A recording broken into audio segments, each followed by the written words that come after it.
buddy. Hey, Kelly. Good morning. And a good morning to you, sir. Uh, Right, nice out. It's nice out. Yeah, it's definitely not bad yet. Supposed to get some rain, I guess, but it's supposed to get down to like a high of 90 the whole week, which is nice. I saw one day I thought it was like 83 was the high. Heck yeah. Get that Hurricane Barrel up in us. Yeah, so I forget what event it was, but I was with the family and the forecasters. It was sometime in winter, like it might have been Christmas. I'm thinking of. We're like, this is gonna be a bad hurricane season, and I remember one of my parents saying we had a kind of a tough one last year, and usually that means the next one's not so bad. And Hurricane Beryl is already formed really early in the year. Like sometimes we go the whole year, and it's not until like the other end of summer that hurricanes happen that make it to our neck of the woods, anyways.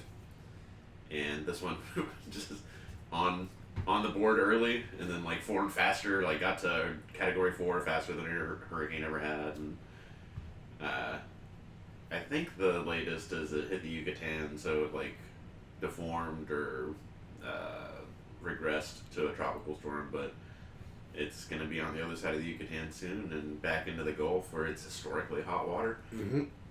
Actually, I was tracking it this morning. It's back in the Gulf now. It is currently a tropical storm, but right now winds are at about 65 miles an hour in it. And by like Monday is I think when it's gonna start hitting southern Texas. By then it'll have strengthened back up to about 95 mile an hour winds. And then, I mean, from the path I was seeing today, like Tuesday into Wednesday, it's like coming up, the eye would basically be in between Houston and Austin. And it's just going to curl back up into like Arkansas. And just ravage the tornado plain states. Yeah. Yeah, when we saw some of that track too, and once upon a time Nathan was in the National Guard, and every time a hurricane was going to come for Texas, I'd leave my YMCA job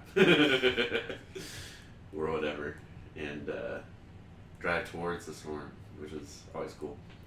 And this one was doing what Hurricane Alex did 2014 or something, and that was the first time I ever like put my foot in the Rio Grande. Was driving like to McAllen, and I was excited for that because hurricanes can like go super far south where it's really like an issue for Mexico. Yeah. And then just get to the other side of Mexico and we never hear from it again. I guess like California gets rained on, whatever. Or it can do what this one's gonna do, where it'll cut through the U.S. and do a bunch of tornadoes inland, and then end up on the East Coast. And then like maybe reform as some new thing. I forget what storm it was, but that happened one year. Yeah, like, I remember that. Yeah, get him, storm. But yeah, this as soon as we saw that retract, that like the between Houston and Austin thing, Ash and I were like, this is the year we're getting a new roof. I mean, by the time it gets to us, it's not going to be anything more than just some rain, probably. I don't see it being too strong. Probably this time. But one of them is going to hit at the right place at the right strength that we get tornadoes instead of Arkansas and DFW. I mean, it's definitely possible, but it's just, it'd have to be the perfect storm to get to us. No pun intended. But, like, it would have to be, like, coming up right up the gut, Category 5 as it hits, like, Corpus Christi, and then comes up. So by the time it gets to us, maybe it'd be, like, a Category 2, Category 1. I think if we get 6 chances at it, one of them will do it, and I bet we get 8. I don't know. It's going to be interesting. I predict right now there's going to be a point where there's going to be 3 active storms in the Gulf / Caribbean / Atlantic. I don't know. I don't know if we've ever seen like 3 actual developed into hurricanes. Like they're all hurricaning at the same time. It's not like tropical depression here and here. There was one year, man. Because now that it's actually going down, now the meteorologists are like, this is going to be the worst hurricane season since, and I think it was 2015 or 2005. But there was one that was like somewhat recent, like in our lifetime, Mm-hmm. and the next one was like 19 or whatever. Yeah. It's the whole El Nino, La Nina things. The water's just hot, and I mean, whether you believe in man-made climate change or not, we've always known that hot water is a strong hurricane. Mm-hmm. But yeah, living in Austin for us, it's much needed rain. Oh, a cool breeze. Yeah. Pretty much. Which I'll never live in a hurricane zone again. Oh, this might break Florida, Yeah. because like insurance costs. A lot of insurance companies have been pulling out of Florida because Yeah. they're done with it. Yeah. And I mean, Miami is already projected to like be underwater in the next like 100 years. This might just speed that up a little bit. I don't know about everybody, but whenever I thought of like climate change and global warming and all of that, like in the making fun of Al Gore days, like the early aughts, it was like water rising and taking out cities and that kind of thing. But the real disaster is that if you have like just a regular job and a family, you can't afford to live there if you have to get insurance. Mm-hmm. And it's like it's affecting way more people than just like the water rising. It's like affecting everybody in the state, Yeah. and that happened a lot sooner than we thought. Huh?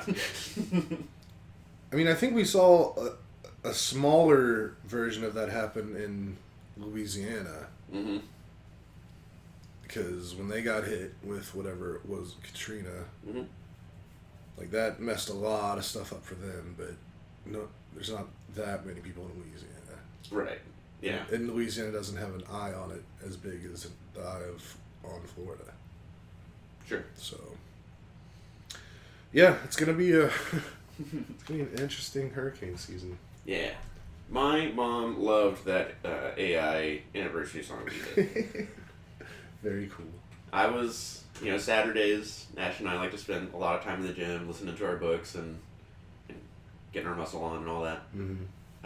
You had sent over the AI song, but I hadn't listened to it yet. And my mom calls me crying. And I know she's like somewhere with my dad. And I'm like, oh God, what's happening? Man. Yeah. But then it was, instead of being like tragic and sad, it was actually wonderful. That she loved that. And then I got to gush on her some more about how grateful I am to them and the example that they set as husband and wife and lovers. As we talked about it a little bit last time. Just I definitely think Ashley and I benefit from the example my parents set and how not just how I was raised, but like the information ecosystem as far as music and that kind of stuff. Examples. Right. Yeah. But yeah, she really, really liked it. That's good. I'm glad.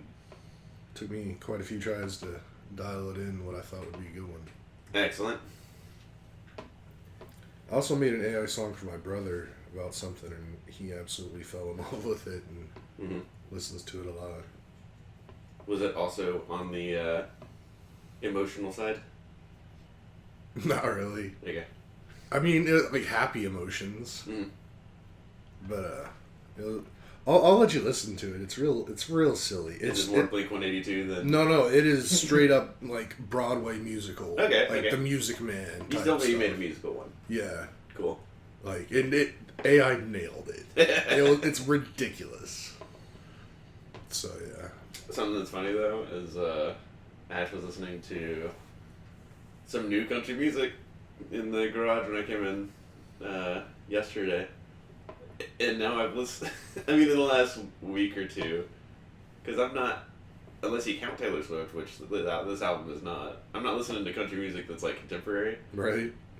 But I listened to like 3 of your country AI music in the last 2 weeks. And 4 counting the anniversary one. Yep, that was a country. So that was the first country music I heard that wasn't 90s established, that was contemporary. Yeah. And it's like, this is an AI song. like the voice sounded way too much like that generic AI voice that is in yours, but then also the lyrics are nonsense.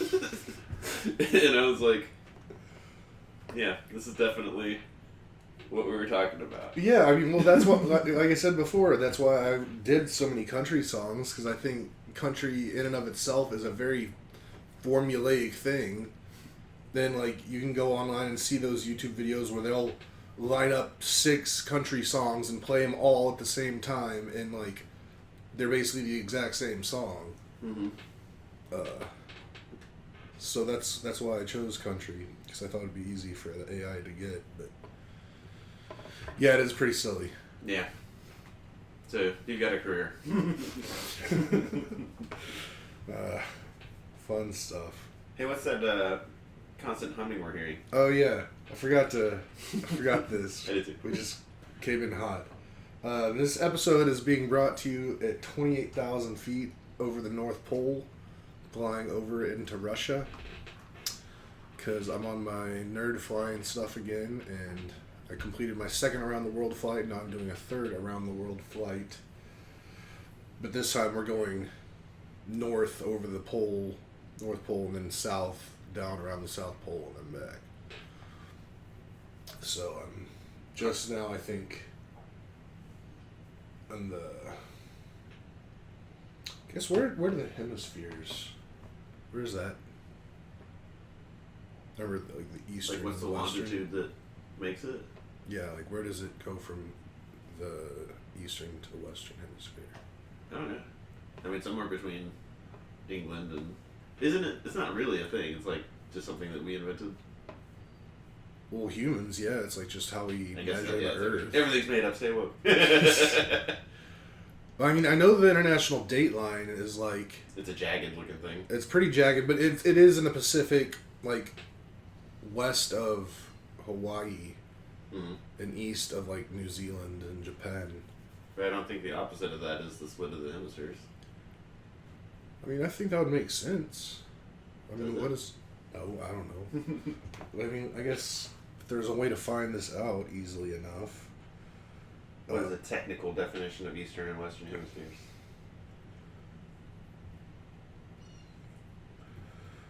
While I'm looking at this, but yeah, so the humming you're hearing, if you're hearing one, it's actually just the fans on my computer.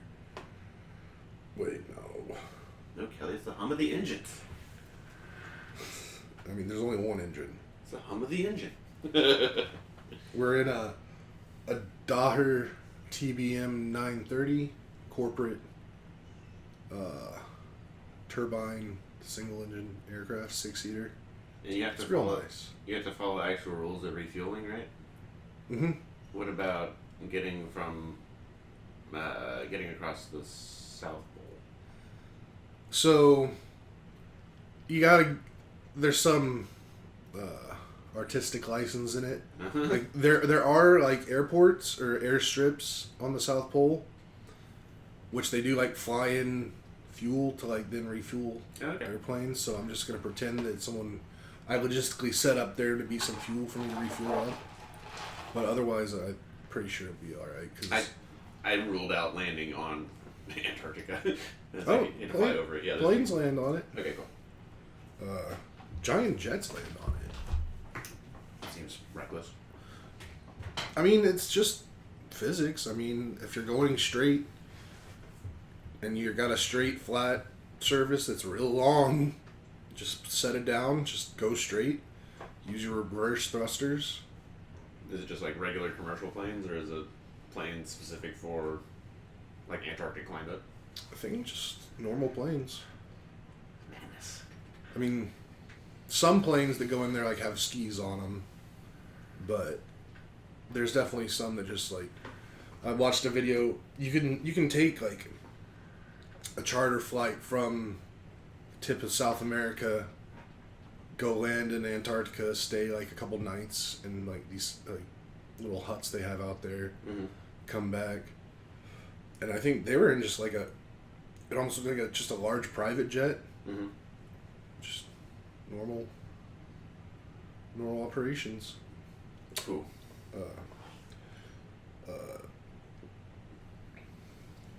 couldn't talk. Couldn't talk in time? Talking tight. I mean, definitely northern and southern hemispheres, but by the equator. Okay, here we go. What's the eastern and western hemispheres?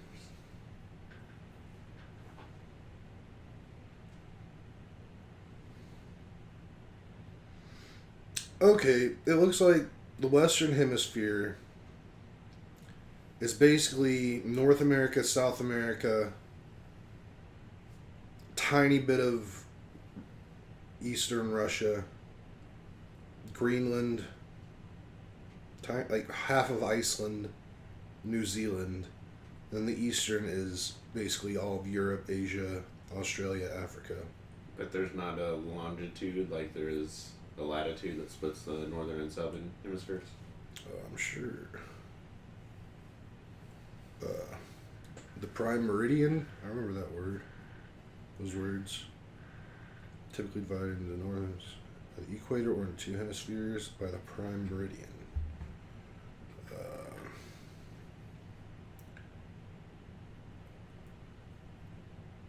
Prime meridian sounds like that rule that you're not supposed to.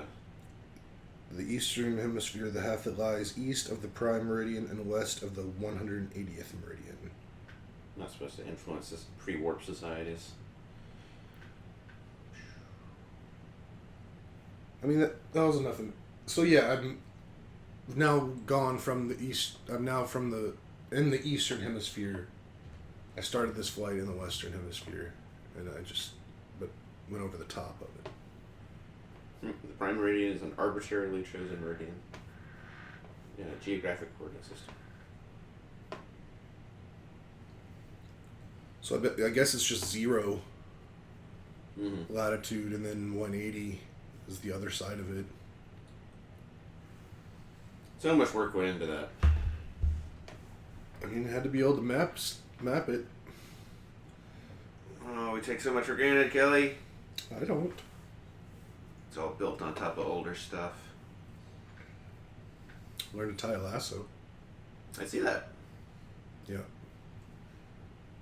I don't take for granted the YouTube person that taught me how to tie a lasso. They learned it from their YouTube forefathers and their grandfathers and whatnot. That's supposed to be on a curtain or something? No, it came on my cowboy hat. Cool. But it was like, I thought it looked dumb on the hat, so I took it off. Mm-hmm. And then I was like, that's a pretty good little rope for a little lasso. I had to stop you from unleashing a demon. You look so good in that hat. I can't believe you couldn't share that. You remember the hat, right? Maybe.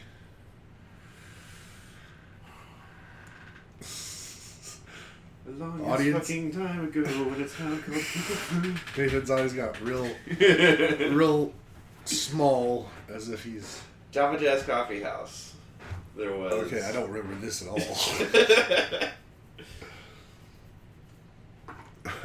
a black version of that brown hat that you had Okay. was bequeathed to me after providing its previous owner, again, great powers. And that hat turned me into a monster.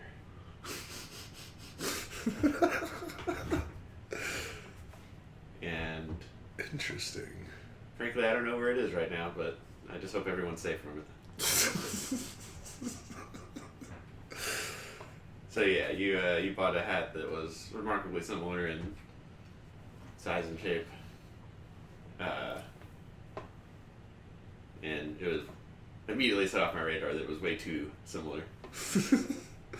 I know. I saw it trigger something in you. I wasn't sure what it was. I only had a few guesses. Wait, did I try it on? Yeah, I saw it. See, I didn't remember that. You look so good. I totally blacked that out. Yep, it shouldn't let me do that. You look- I'm glad it. I pushed real hard to try to get you to go wear it in front of Ashley. Yeah, no. Because I thought you looked real handsome in it. My ego can't take it, dude. That would have been a monster. That would have been insufferable. Absolutely insufferable.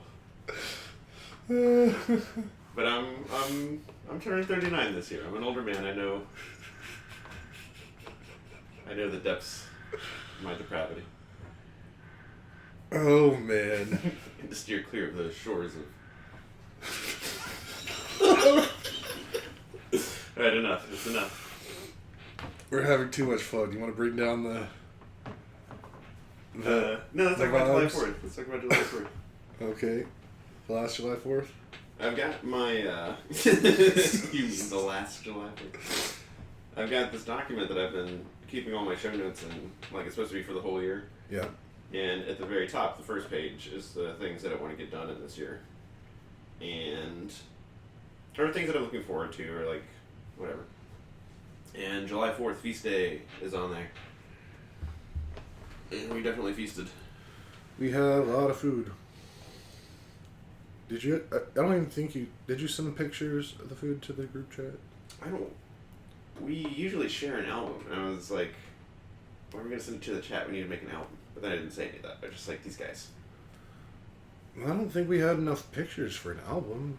You don't know how many pictures I took. We should always make an album. There's 4 people. I thought we just took a picture of the food. I guess Ash did take a picture of me wearing my cowboy hat. Yeah. Maybe I'll make an album. And take the time to upload everybody's photos from the chat. The food, yeah. I made a bunch of wings. I don't even know how many wings. And ate some of those last night too. Talk about what you guys did. We grilled a bunch of burgers. I think we grilled, I think we made 8 third-pound burgers. Some cooked medium, some cooked well, just because people have their preferences. Mostly cheddar cheese, some American. Then we did, and by we, I mean it was Jeremy and I did. Jeremy probably did about 70% of the work on all this.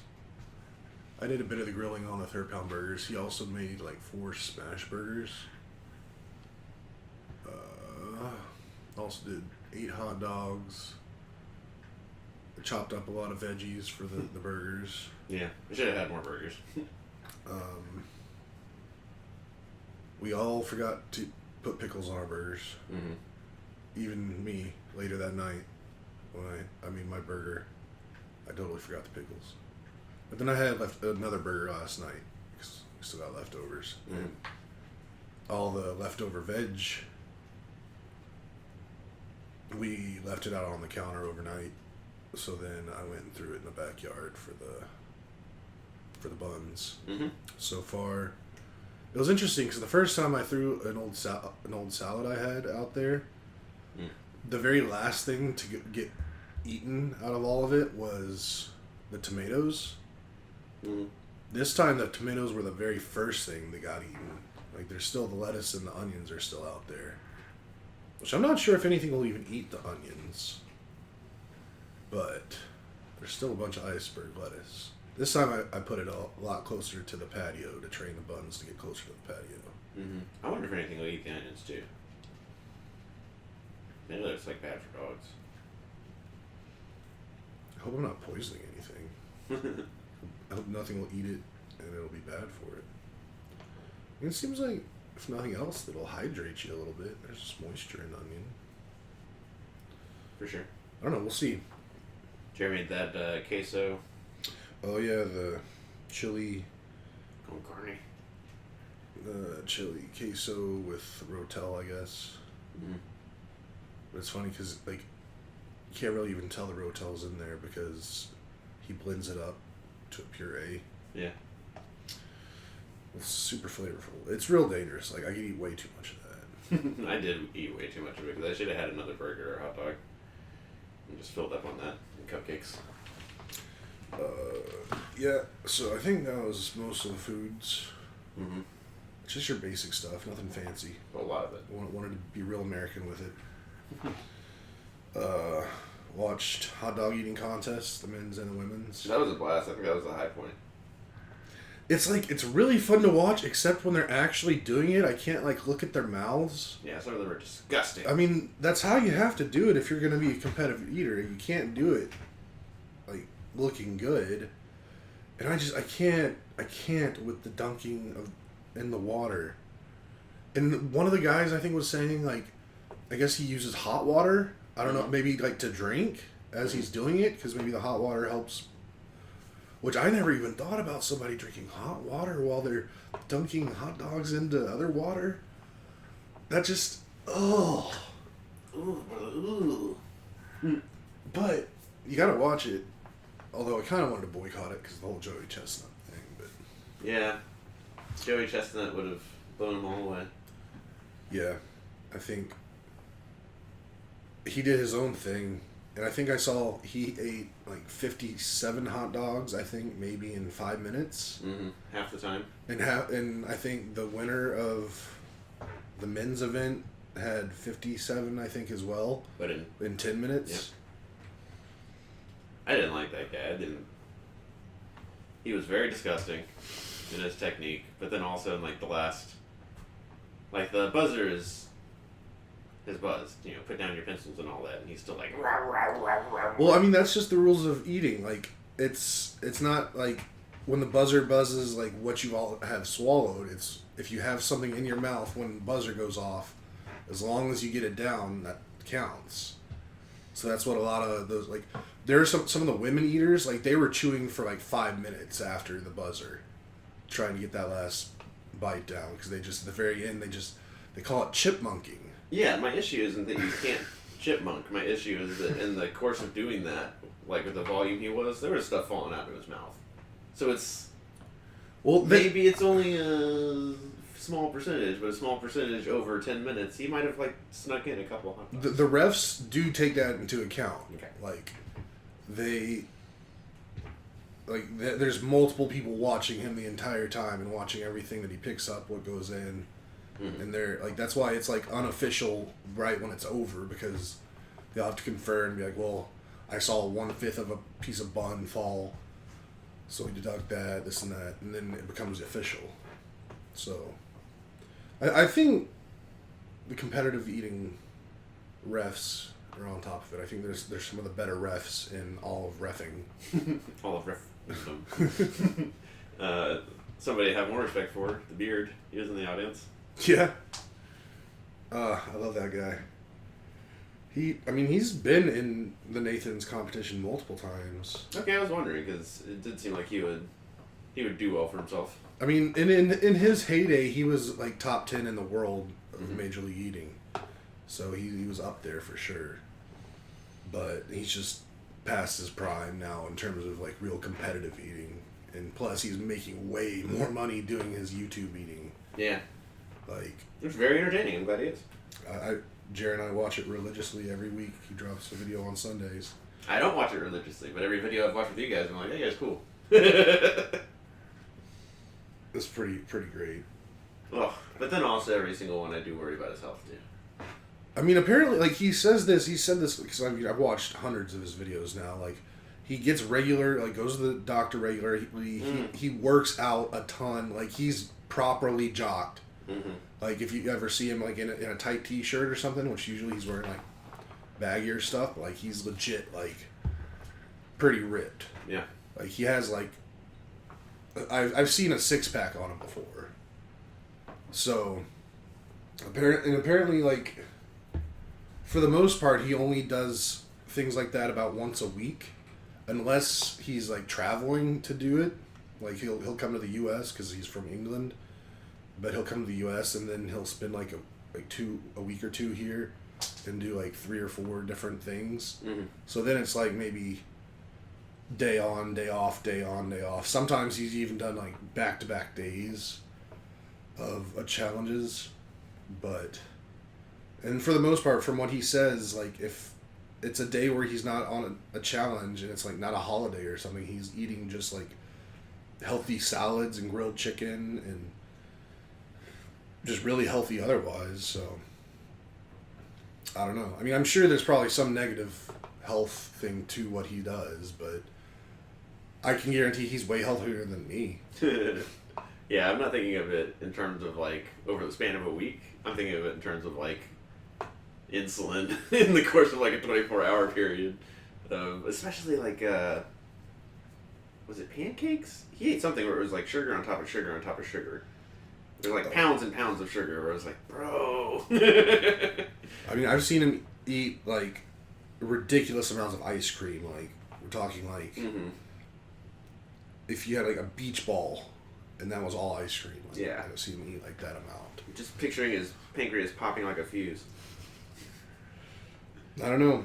I mean, maybe his body just doesn't even process it. Just like, oh, okay, here we go again. Let's just push this all out. And then he just has massive BMs, and then... I think anything you do is a routine. I mean, that's who and what you are. Yeah. If his body's like, every so many days we seem to get into this epic struggle. But now I'm really conditioned to be good at this particular epic struggle. I guess now with... what are those Disney Pixar movies with all like the emotions? Do you know what I'm talking about? Yeah, something like Inside World or... I saw the first movie. Mm-hmm. It wasn't bad. It was a little too dark in the emotions for me. But they have that now. But I remember as a kid, like pretty young, maybe one of the first, or maybe the first time I ever went to Disney World, which I might have been like 7 or something like that. Mm-hmm. They had this one like attraction, and I forgot what the guy's name was, but it's like, it was kind of one of those things where like it was like a movie, but maybe the seats moved a little or something. Yeah. But you were like this guy inside of a person's head, and like that, like you were like controlling things and whatnot, and like there was a bunch of like, it was like Mission Control in like NASA. Yeah. Bunch of people at different screens like monitoring things and whatnot. Mm-hmm. And it was like, oh, this thing's about to happen. Everybody get ready for this. Blah blah blah. And like everybody's like alarms going off. Whoop whoop. Oh, okay. Let's get everything ready for this impact that's about to happen. Maybe the kid was falling or something. Because I think you were inside a kid or I don't know. But it makes me think, like, now a lot of times I think of that. Like, I think if, like, there's just, like, a bunch of little people in our heads, like, controlling stuff. Yeah. And then with that, bringing that back around to beer, like, it's like, all the guys are like, oh, God, here we go again. It's that time of the week. Brace, pancreas, ignore everything that's about to happen. Stomach, expand. Bowels, just pray. I don't know. That was dumb. Mm-mm. I hear you. Yeah, I say like people who are in good shape or people who like have to do like labor is like a thing of their life every single day basically. Mm-hmm. So like the farm kid that's like moving hay, like casually moving these giant things of hay, gets a good workout. Mm-hmm. And I've got a job, and I don't have fields, but that's like the kind of thing I'm trying to simulate in like my workouts and my cardio and stuff. Is like somebody that does some a little bit of strenuous stuff every day, Mm-hmm. and then not occasionally but routinely like some harder stuff, and trying to trick my body into thinking that I'm a person that actually does things. Yeah, I need to do that more. It's all in a very controlled environment. I'm one of the strongest weak guys there are. Like, I can still move a lot of weight if I have to, but in terms of actual like gym routines, like curls or bench press, I bet those numbers are absolutely trash. But like, I could still like pick you up and probably throw you across the room if I needed to. I weigh 190 now. I don't know. What was it? I was wondering how much you weighed the other day. Mm-hmm. I think I was trying to compare you like your weight to my weight, Mm-hmm. and I was like, what do you think Nathan is? And I was like, I bet he's like 180, 190. Yeah. 'Cause, I mean, you've got some muscle mass to you. A little dense. Yeah. I'm trying to get to 200 without. This is actually in pretty good control right now. Listener, I'm rubbing my belly. Yeah. But yeah, I'm trying to get to like 200 in good shape. Very cool. I've gotten up to like 196 in bad shape.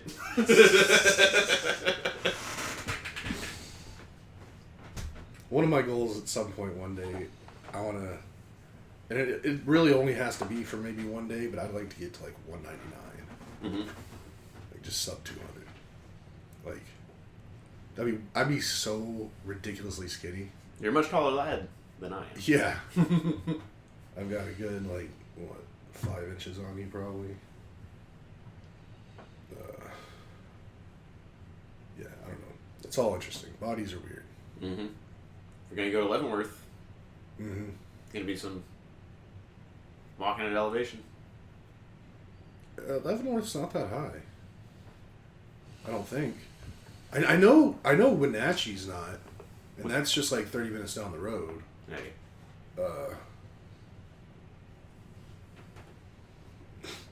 Oh man. While I'm looking at this up, I'll say, the other day, like every other day, I'm like looking into that too. But this, been thinking about getting a new car a lot. Mm. And I hear these dumb commercials for this Mitsubishi dealership around here all the time. And like all the time I'm like, who the hell buys Mitsubishis? Like I know you used to have one, but that was a long time ago before we knew better. Like who in this day, like why would you choose a Mitsubishi? Mm-hmm. So I went on their website and I was looking around and I was like, put in some information for how much you can find out you can get a car for or whatever. Mm-hmm. I'm like, let's just see. Maybe it's like just ridiculously stupid cheap and that's why like people buy them because they're not very good cars. So I put in some information and now at least 4 times a day someone's calling or texting my phone like trying to sell me a car from that dealership. Oh wow. And I just picked up my phone and I saw I had a missed call from them again. Jeez. Yeah, Leavenworth elevation 1,171 feet. So not very high? No. Like a quarter of a mile. Oh, that's not bad at all. Yeah. So that's another thing I really like about that part of the country is it's like it's mountains, but you're not like high like 12,000 feet like we were in Colorado. Mm-hmm. Like you're down at normal levels. You're just at the bottom of the mountains. Do you want to commit to doing it not this year but next year for like all of our 40s? I think that's the best bet when I was thinking about it because now I think it's just too soon. I think so too. Yeah, and I definitely want to save up, man. Because it's in October, so what is it now, July? 3 months? That's not enough time. Mm-hmm. But I mean, I'm definitely down to commit to next October as long as like we're still allowed to travel and stuff. Yeah, I'll have a woman in tow. The Texas Border Patrol might not like. Yeah, I see where you're going with that, Kelly. I mean, because 3 months is not long to October, which means 4 months is not long to November. Maybe we should try to knock it out this October. No, I'm kidding. All right, if anybody's still listening, this is the Nate and Kelly After Dark. Yep. Last time there was the debate, mm-hmm. and we're like, I guess that's it for Biden. Talk a little bit about the difference between, like, conservatives. No, nothing's a monolith, but conservatives are far more a monolith than progressives who have to, like, put together the different coalitions, and conservatives have, like, a high floor, maybe a low ceiling. But then for the other side of the aisle to beat conservatives, they have to put their coalitions together, which means you gotta do all the coalition building and never go backwards in confidence. Only ever build confidence of like, okay, we've never done this thing before. These are the blue team, the lefty loonies, whatever, but it seems like this time they've got it together. And that is not happening this time. People are going to vote for RFK. People are going to... I listen to a lot of focus group podcasts where it's a focus group. And the thing that comes up over and over again and how like these different voting bases are different. Democrats who voted for Biden twice will see something like that debate and say, I don't know if in good conscience I can go into the voting booth and vote for somebody who doesn't seem to be all there. I don't know if I can vote for somebody who I don't know will complete their term. Totally saying rational stuff of, hey, it is possible for me to disqualify the person that I think should win. Never fucking happens on the other side. There is no disqualification. Like, at this point, if you're still on that side of things, nothing is going to disqualify that guy, that team in your eyes. Similarly, or another way that they're different, in that it's asymmetrical, 25th Amendment. Like, if Biden really has lost his mind, I have zero doubt that the folks in the cabinet and around him would be like, we're employing the 25th Amendment, we're sending those letters to Congress and saying this guy can't do it. Would never happen on the other side. And it's... I mean, I think just everybody needs to be ready for it. It is more likely than not that we will do a Trump presidency and do all this Project 2025 stuff and the Heritage Foundation and all the things that the Stephen Millers and Steve Bannons of the world want. Like, that just needs to be the expectation.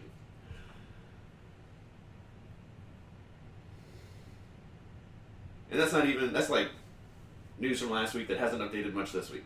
Like, would Biden step aside because process-wise, fantasy politics, guys, y'all have fun. Y'all talk about how this person would be a great replacement, blah, blah, blah, blah. In practicality of how do you do that through the mechanisms of the party, the clearest thing to do is to hand the reins over to Kamala. Like, that's the easiest thing. She gets all that campaign money, whatever. And it's not happening. Like, it wasn't even a question. Biden immediately was like, I'm not stepping down, it's me, deal with it. And now he's trying to do damage control, but we're 3 months from the election, 12 weeks, somebody said? No. Yeah, it seems too soon. We're 4 months. 4 months minus 1 day.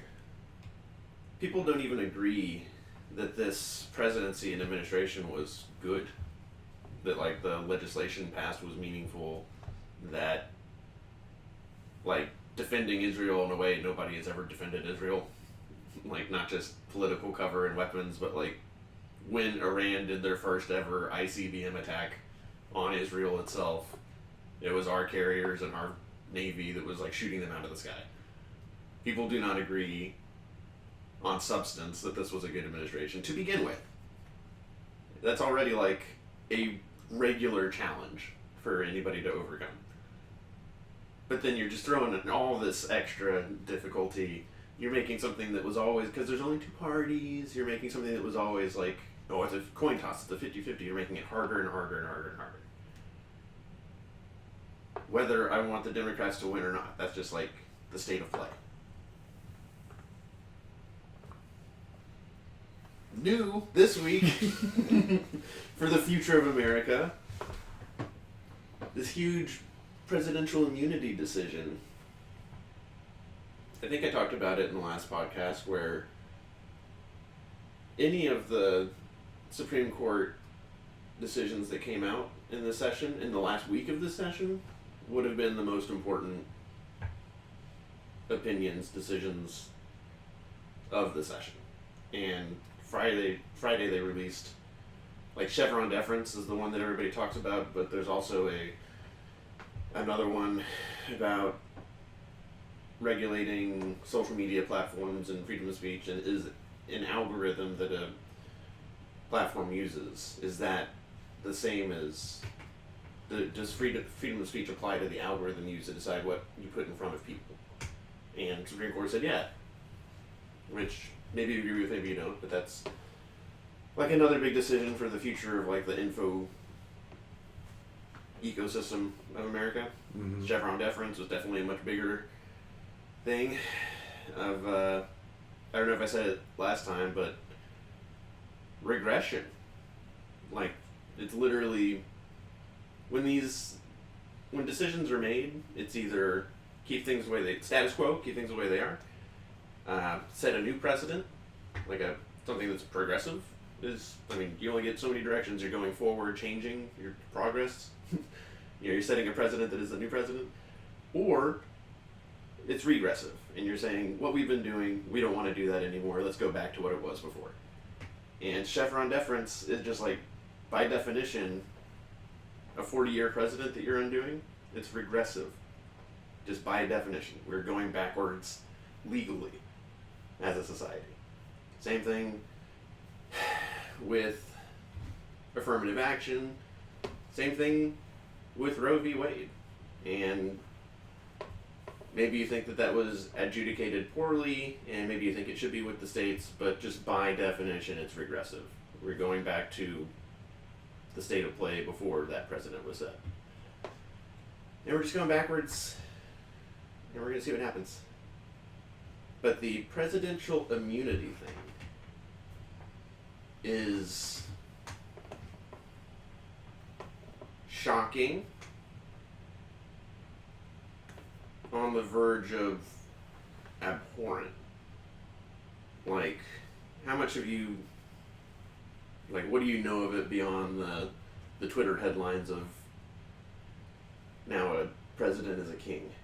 Like, do you know what it actually does? Well, a little bit. I know more than the Twitter headlines, less than you probably. Everyone should read the opinion and the dissents. But it's... I read one dissent.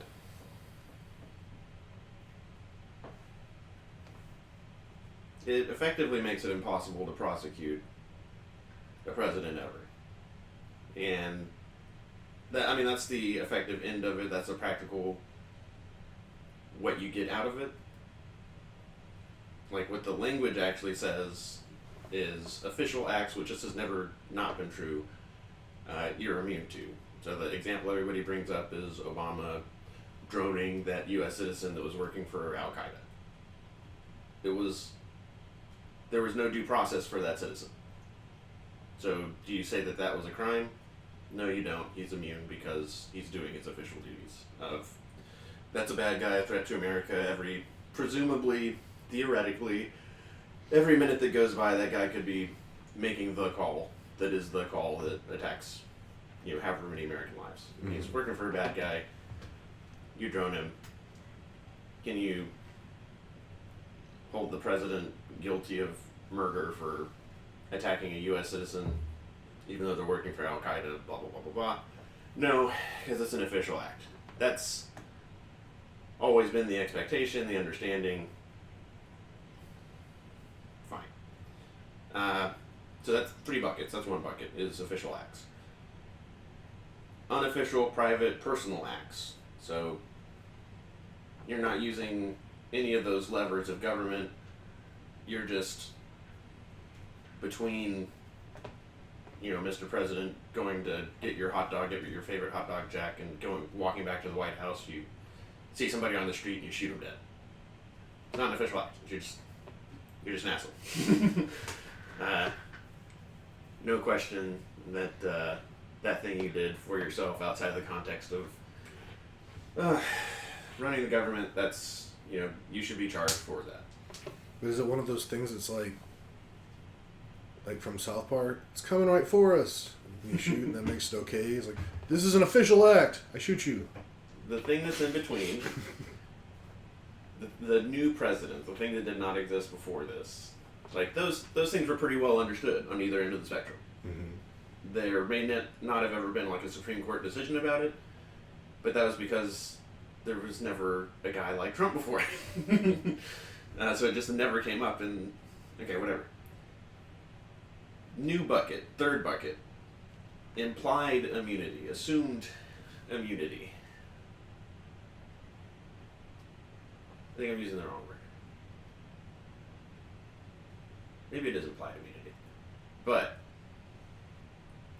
does something using a mechanism of government, and you're not sure if it was an official act or something he just did for himself. Selling a pardon as a bribe, moving troops from here to there because of something that is illegal. Just doing crimes but using government. The assumption is that there's immunity. You can break that assumption. You can break that implication if you can show that it wasn't done for official reasons, official acts for the government, for the U.S. But to do that, you're not allowed to use any of the things that he did officially. So the example that they're using is Trump told his Attorney General, Bill Barr, to tell the AGs of Arizona and other states that there was fraud in the election, which Barr wasn't going to do. He refused to do because there were no findings of that. So that was one of the pieces of evidence that Trump conspired, engaged in a conspiracy to obstruct the election. You cannot use that because him talking to his Attorney General is part of is the due course of government. There's other examples, but if you can't use the communications, if you can't use anything that is like part of the official government process to prove that he used official government process to do a crime in his own behalf, you're never going to be able to prosecute the guy. That just is what it is. So effectively, the Supreme Court has made presidents safe from any criminal prosecution. Unless they just do it in that third bucket of ways where they don't use government at all. The most obvious question, or most obvious what do we do if the Constitution says you can impeach a president and then he can be indicted and prosecuted by the DOJ. How? Because the DOJ is part of his official functions as president. So none of it makes sense. But the end result is, in the near term, Trump is going to get away with everything that he did, whether he gets elected or not, because so much of the evidence is wrapped in his official functions as president. In the long term, you could pick so many scary scenarios of things that we would have obviously called crimes, like bribery, are just fine now. Because it's literally one of his official acts, pardons. Getting paid to pardon someone. Or showing in any way that a pardon was done for legal ends. Like the running a conspiracy over and over and over again. That's the classic example of, here's this crime that was committed, and now everybody that was a part of planning that crime, that's a conspiracy to do that crime. And if the president's a part of that, and it involves any of the official functions, that goes in that first bucket of it's 100% immune. So granting the pardon for the guy that did the crime for you, that's totally untouchable. Which is taking us to this weird, dangerous place of, again, the asymmetry. I don't know how many Bidens and Democratic presidents, leaders, etc. would engage in a conspiracy to hey, go kill all these members of Congress and the Supreme Court, and I will pardon you after the fact. Seems far-fetched for that side. Seems a lot less fucking far-fetched for the other side. If you've been on Twitter, if you know these people, yeah. So pick your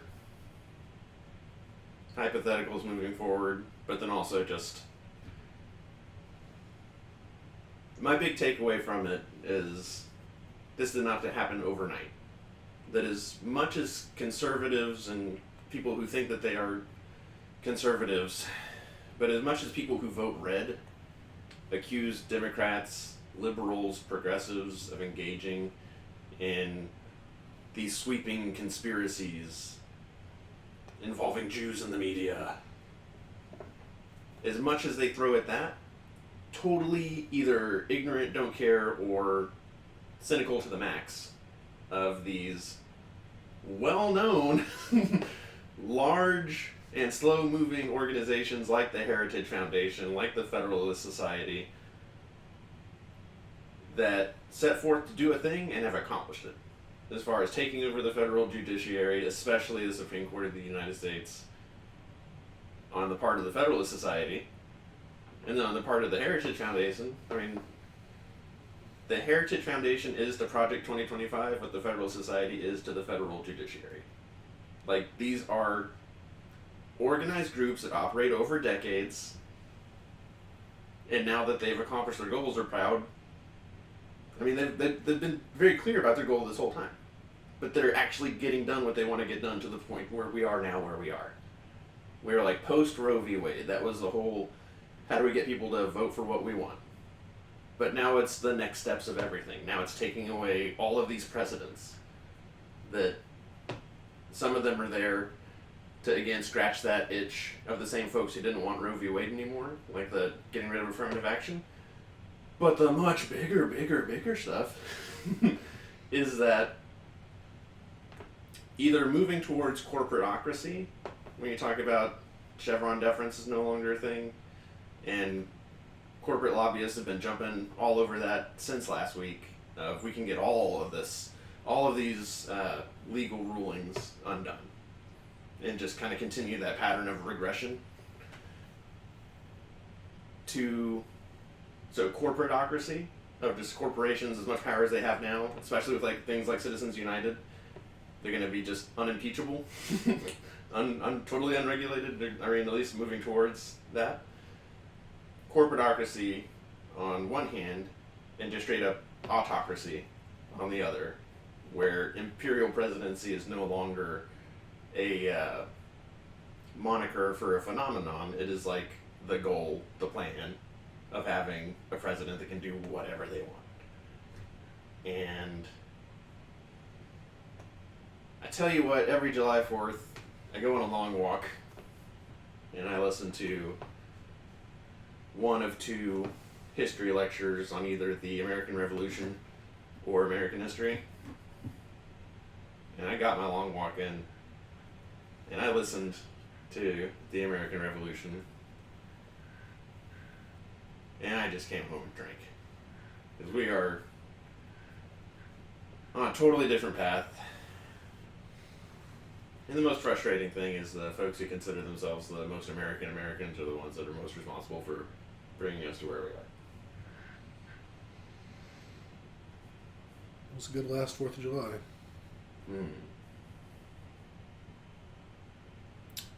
Yeah, it's pretty much over.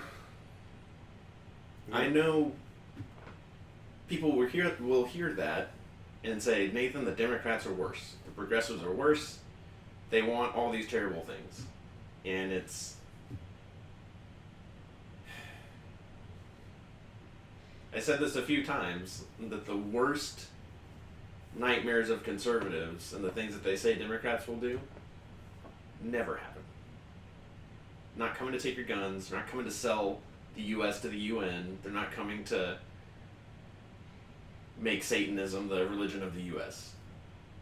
The worst nightmares of liberals, Democrats, progressives have come true damn near every month for the last 4 years. Not just Roe v. Wade. Like we were told, if you repeal Roe v. Wade, you're going to have these nightmare scenarios of victims of incest having to flee their homes to go get an abortion in another state. And that has happened over and over and over and over and over again. Like just one side is placing better bets of what horror stories are going to come true than the other. So is that other side saying, we don't care about that at all? We don't care that you've been proven right and true over and over again? And there's just total asymmetry of who's on which sides and who's. I mean, going back to the focus groups thing. It's always like Democrats that know Republicans are like, yeah, I love them. I just think they're wrong, and Republicans that know Democrats are like, I hate those people. And it's sad as a person who wants to see us all get along. That there are just tens of millions of people who are not about it. Yeah. It's all pretty bleak. And I don't know. I don't even know how to say what I want to say.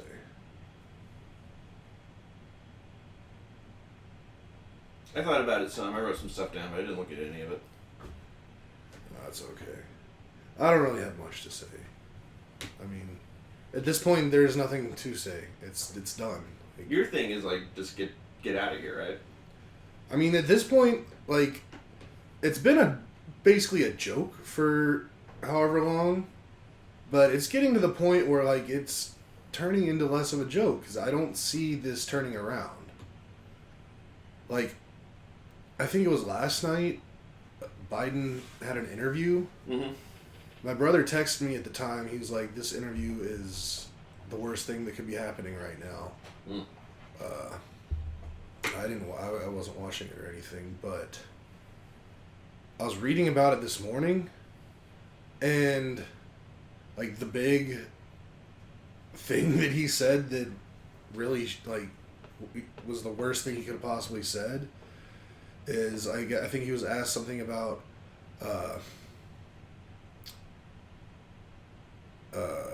how will you feel if you lose to Trump, mm-hmm. or something like that, and his response was basically just like, if I give it everything I have and I lose, I'll be at peace with that. Mm-hmm. Okay. You can't say that. Like, even the dumbest sports guy, like, athlete who gets interviewed after a game, like, or before a game, like, their PR people, like, day one, you never talk about you're going to lose. You're always going to win. Like, that's just how you're supposed to think. You're not supposed to think that losing is an option. Mm-hmm. And then, yeah, an 80-year-old guy with, like, a couple years left in his life, like, he doesn't care about what's going to happen if he loses. He just wants to... It's its own hubris. His own ego. He wants to be the president again. He doesn't understand that, like, if he loses or the Democrats lose this, then it basically is just game over for us as a democratic republic. It's just over. But he's like, well, if I give it my all and I lose, I'm okay with that. Like, no, you can't. So my counter to all that is you can look at Trump getting elected and think it's a horror story. The positive spin on it is true that if you can get more people to pull the lever for you than the other people, you can be president. Like, that's the positive spin on that. The positive spin on all these things that I strongly disagree with, as far as the Supreme Court, blah, blah, blah, is that didn't happen overnight, and that was a plan. That was a plan that people made and worked on diligently for decades. Things can change, because things do change, but they don't just change on their own. But that's where I think an asymmetry comes in again. And we talk about it all the time that, like, one side of things needs to build coalitions with folks that want different things.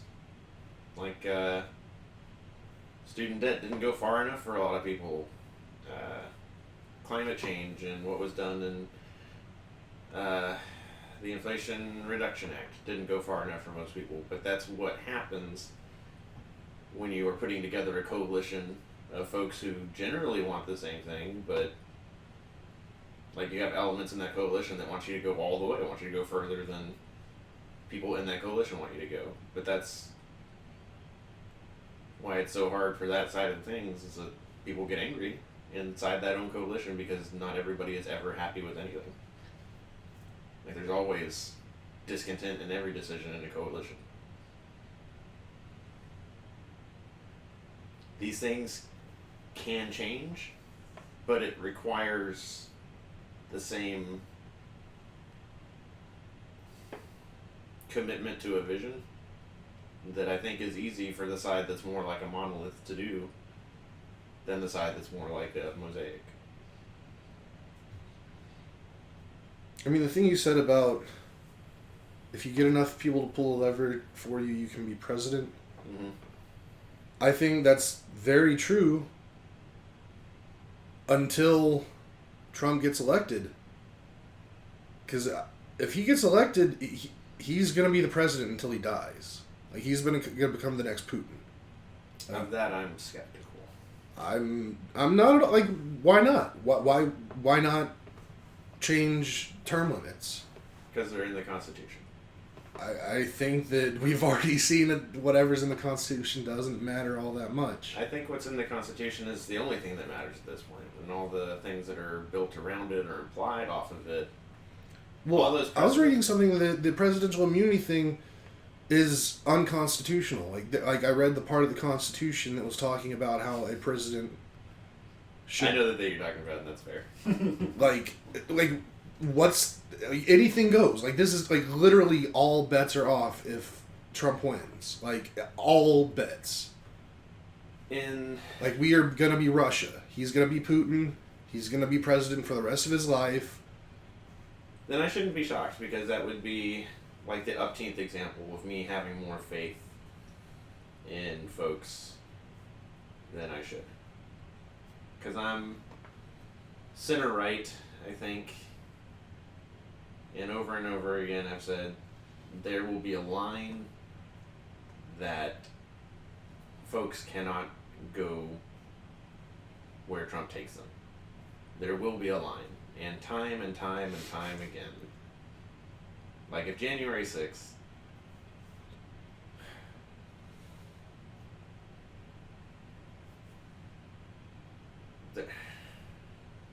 the problem is, I think it keeps going back to folks think that Democrats are worse.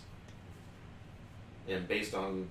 Well, that's part of the plan. That's the whole plan, is to project onto Democrats. Like, that's what the right does. They project what they want and all their stuff, tell people that that's what the Democrats want, and then everybody gets mad at them. And that's a tale as old as time, that I had to do this bad thing before the other people did it to us.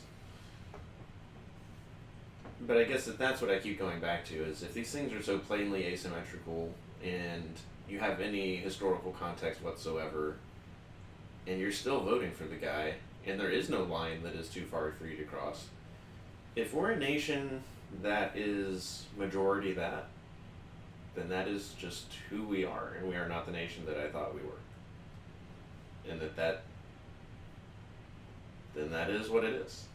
Because sitting here now, I'm thinking that if Trump was like, you know what, I deserve a third term, because they stole that middle one from me. And if they let him do that, to me, that, like, from the moment that he says that, it would be a clear, we can't follow him there. But I should be 0% shocked if folks are like, yeah, he should get a third term. At which point, if that's allowed, then yeah, I wouldn't have to agree with you that, like, anything is allowed. I mean, I guarantee you, it's done. Like, there is no line. Like, that's not. If this was happening 40 years ago, maybe. But I think with just all the different ways people can be distracted and misinformed, it's like it's Black Mirror. The misinformed thing is what I keep going back to, is that it's not. So what if you're fed misinformation? It's on you, the citizen, to be, I don't want to say smart enough, but to do your job enough to know when you're being lied to, and to know the difference between opinion given to you to elicit emotion and fact given to you for you to yourself go verify against a primary source that should be cited in that fact I just gave you. And if we're just too big a percentage of folks that are to lazy, ignorant, whatever to do that, then that's just who we are, what we are, and that's bad for human civilization. Because this all goes back to me and the whole, we invented a god of death. If we are going to be an empire pointing the end of history at the rest of the world, all day, every day, in perpetuity, we can't be on this track that you're saying we're on. Because that makes us the baddies in like a historically unprecedented way. Well, I think the big reason why we haven't nuked each other is it's just not good for the bottom line for the rich people. Like, there's no money to be made from it, so that's why it hasn't happened. But again, back to your point, the whole, it's on us to like fact check things and to understand what's real, what's not. For anyone like our age, maybe a little younger, and then all older, yeah, we should know that because like in school we were taught like the scientific process, like of like the steps you do to research something, and like we had to learn things like pretty much analog. But you talk about all the kids now that have been like grown up on TikTok and Snapchats and Twitters, like that's all they've ever known is a screen in front of them. Like I clearly remember a day when like the days when I didn't have a screen in front of me all the time. Mm-hmm. And that was even up until like I'd say in my 20s, early 20s, until like screens all the time. And like really like the smartphone didn't really pop off until the last 10, 15 years now. But like all the young people that are brought up, like they're not being taught how to do this because our whole education system's has crumbled to a point that we probably, if like we went back into school right now and saw what was going on, we'd be absolutely shocked.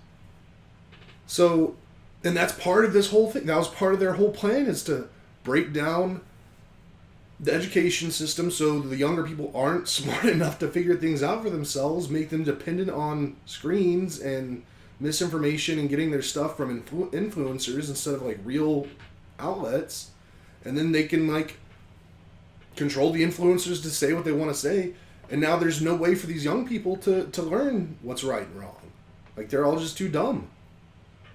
I mean, there's always going to be a handful of smart people, like younger people, but for the most part, I think it's just a totally different ballgame.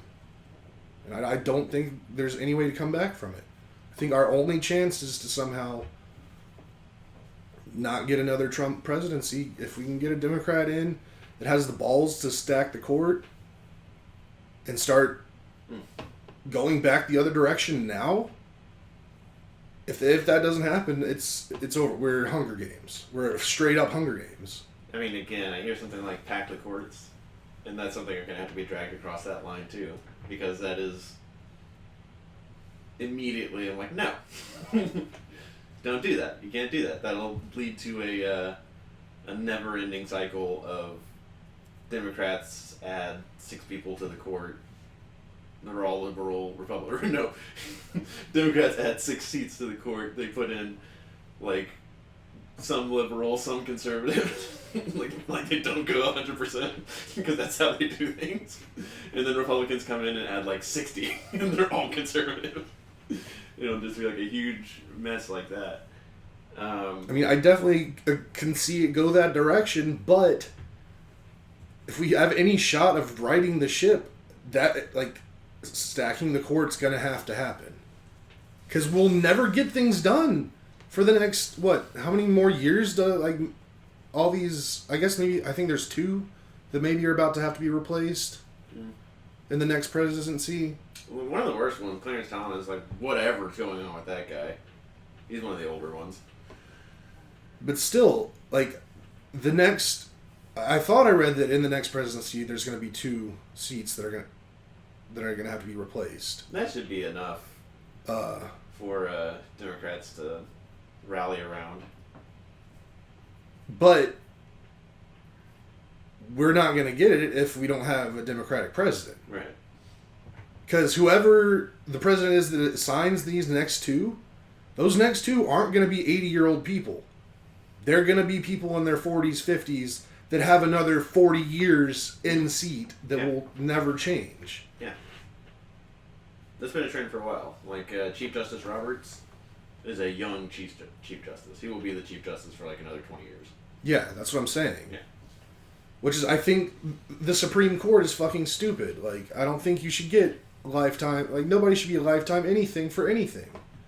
Okay, so that's a more... that's a more tenable direction for a guy like me to go in. Is like, maybe term limit the Supreme Court justices. I mean, any way you cut it, like, some pretty drastic changes are going to have to be made if we're going to try to right this ship. But the only way we can even do that is if we can get past November. Oh yeah, that's a whole other rant for me, is how two national parties, like, this all could have been predicted that this would go down this way. I legit predicted this, and I mean, you'll think I'm dumb for saying this, when Bush beat Gore. Mm-hmm. I knew that was the beginning of the end. Because that was the first time that, like, we obviously had a president that had no business being a president. And I was like, this is bad. This is just going to open a can of worms. And then again, before Trump got elected for the first time, and I was talking to a bunch of people about it, and they're like, well, I hate Hillary. What's the worst Trump can do? I was like, the president can do a lot of bad things. And in 4 years, he changed the Supreme Court, which we are seeing in the next 4 years, or the 4 years after him. And I mean, people never listen to me. Like, I want to feel more positive, like, more, like, hopeful. But the way my brain works, I see what's coming, and what can't be changed. And I hope I'm wrong, but I've never been wrong on this kind of stuff before.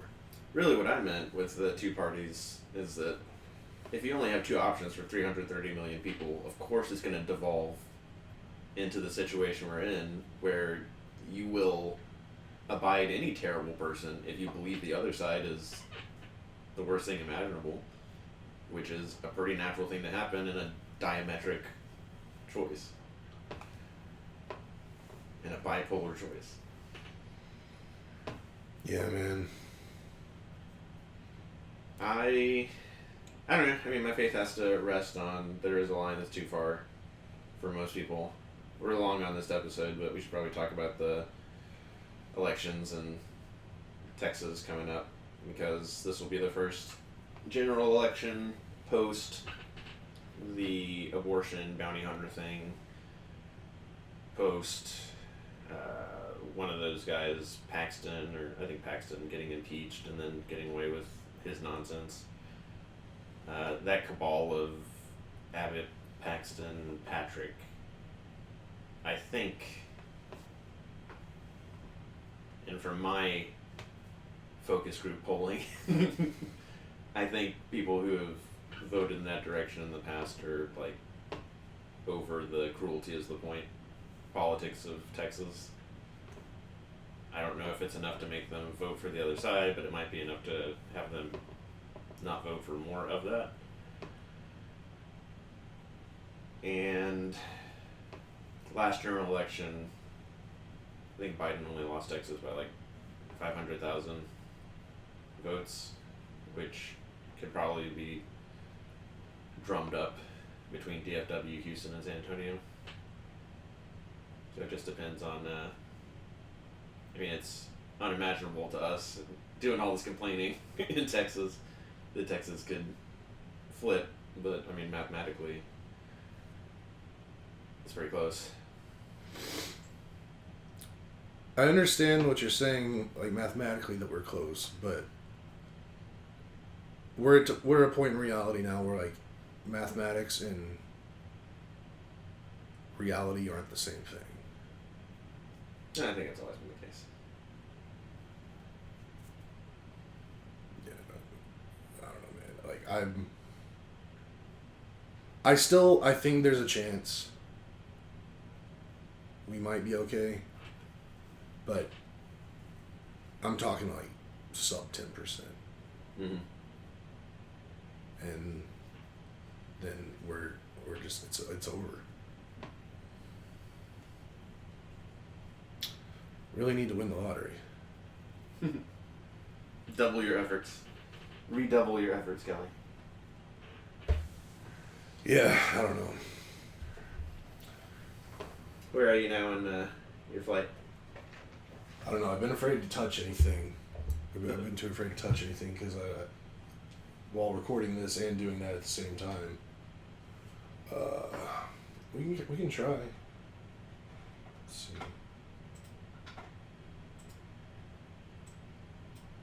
Looks like I'm roughly